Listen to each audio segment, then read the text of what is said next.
मानो कोई आत्मा स्वर्ग से निकलकर विरक्त मन से नए संस्कार ग्रहण करने जाती हो।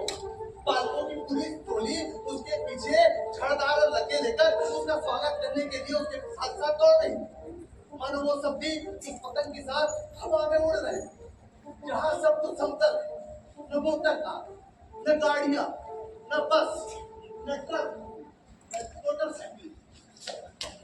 और सहसा मेरी मुठभेड़ भाई साहब से हो गई। वो शायद बाजार से लौट रहे थे। उन्होंने उसी वक्त मेरा हाथ पकड़ा और उग्र भाव से बोले,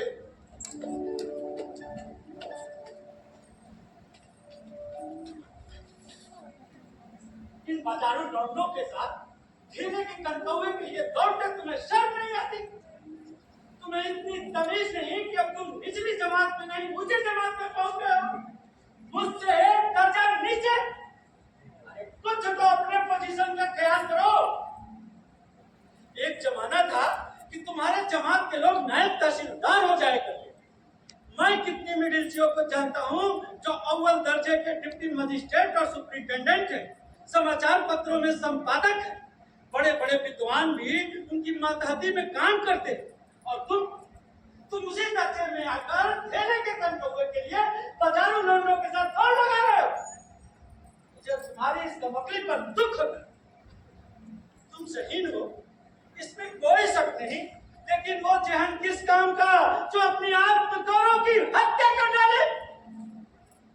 तुम अपने दिमाग में समझते होगे कि भाई साहब मुझसे एक दर्जा नीचे हैं, तो उनको बोलने का कोई हक नहीं। तुम गलत समझते हो। मैं तुमसे 5 साल बड़ा हूँ और तुम मेरी ही कक्षा में क्यों ना आ जाओ?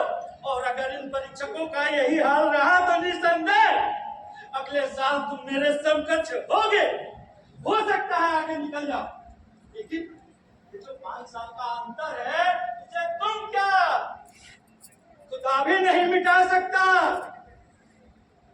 तुम चाहे एमए, डीलिट, जो पढ़ लो, समझ किताबें पढ़ने से नहीं आती, समझ दुनिया देखने से आती।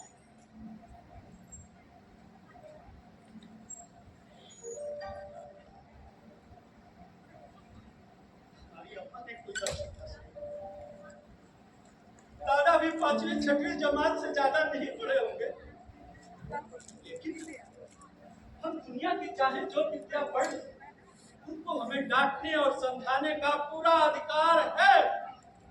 वो इसलिए नहीं कि वो हमारे जन्मदाता है, बल्कि इसलिए कि उनको दुनिया और जिंदगी का हमसे ज्यादा तजुर्बा है।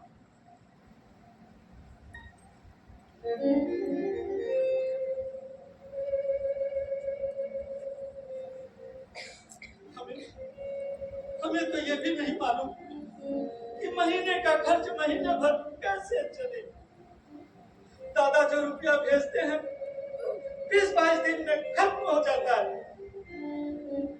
फिर पाई को मोहताज हो जाते हैं, नाश्ता बंद हो जाता है, तो भी नाई से मुंह चुराना पड़ता है।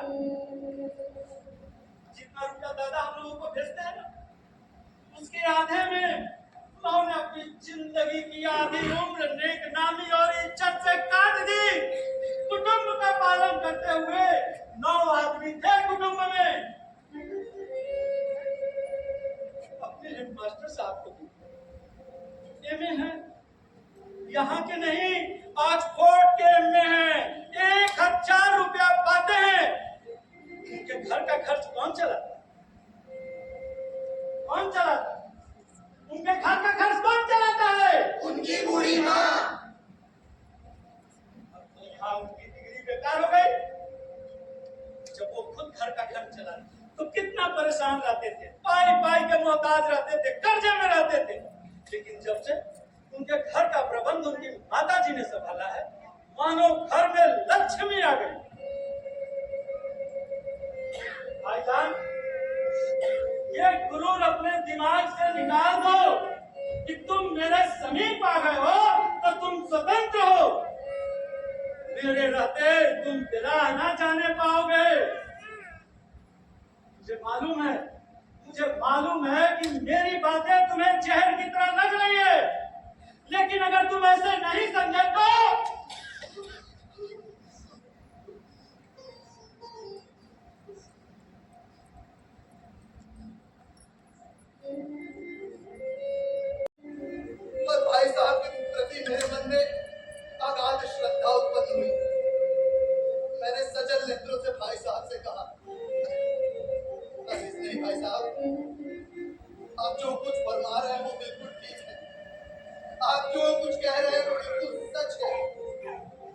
अब मुझे कुछ भी कहने का अधिकार है, कुछ भी कहने का हक है और हमेशा रहेगा।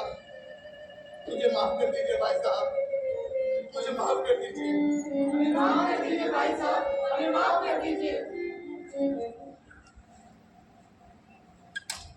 मैं तुम्हें बचपन में रोने से मना नहीं करता, मेरा भी जी लग जाता है। मैं खुद में आ जाऊं तो तुम्हारी रक्षा कैसे करूं? ये भी तो जिम्मेदारी मेरे ही सर पर है, ये भी तो जिम्मेदारी मेरे ही सर पर है। भाई साहब,